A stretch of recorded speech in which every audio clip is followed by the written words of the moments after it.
ဒါအပြင်ဘန်ကောက်ကိုသွားမဲ့အရေးကြီးခရီးစဉ်မှာလည်းဝမ်ဒါကိုအလုပ်ခိုင်းဖို့အတွက်ပဲခေါ်သွားပြီးအစည်းအဝေးတွေတက်ခွင့်မပေးပါဘူး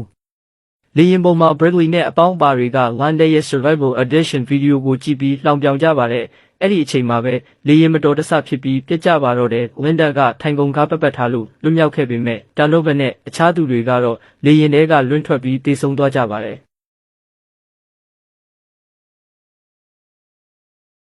ဝမ်ဒါဟာပင်လယ်ထဲကနေကျွန်းတစ်ကျွန်းပေါ်ကိုအသက်ရှင်လျက်ရောက်ရှိသွားပါတယ်။ကျွန်းပေါ်မှာဒဏ်ရာရနေတဲ့ Bradley ကိုလည်းတွေ့လိုက်ရပါတယ်။ဝမ်ဒါဟာ Survivor ဝါသနာ OPP ကျွန်းပေါ်မှာအမိုးအကာဆောက်တာမီးမွေးတာငါဖမ်းတာတွေကိုကျွမ်းကျင်စွာလှုပ်ဆောင်နိုင်ပါတယ်။ Bradley ကတော့ကျွန်းပေါ်ရောက်တာတောင်သူ့ကိုယ်သူတထေးလို့သတ်မှတ်ပြီးဝမ်ဒါကိုအောက်ခြေဝန်ထမ်းလို့ဆက်ဆံနေတော့ပါ။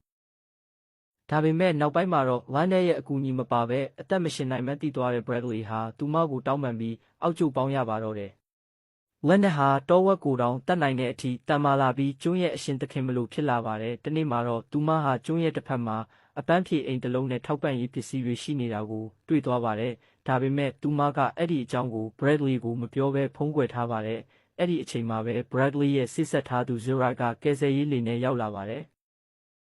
ဒါပေမဲ့ဝမ်ဒါကသူမရဲ့အခုလိုဘရင်မလို့နေရတဲ့ဘဝကိုအဆုံးမသတ်ချင်တာကြောင့် Zora နဲ့လှေမောင်းသမားကိုခြောက်ထဲတွန်းချပြီးတပ်ပစ်လိုက်ပါတယ်။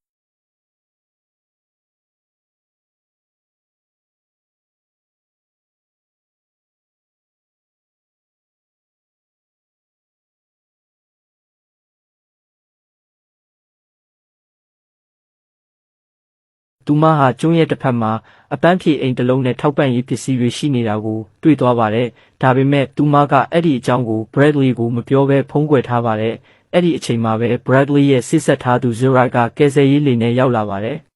။ဒါပေမဲ့ဝမ်ဒါကသူမရဲ့အခုလိုဘရင်မလို့နေရတဲ့ဘဝကိုအဆုံးမသတ်ချင်တာကြောင့် Zora နဲ့လှေမောင်းသမားကိုခြောက်ထဲတွန်းချပြီးတပ်ပစ်လိုက်ပါတယ်။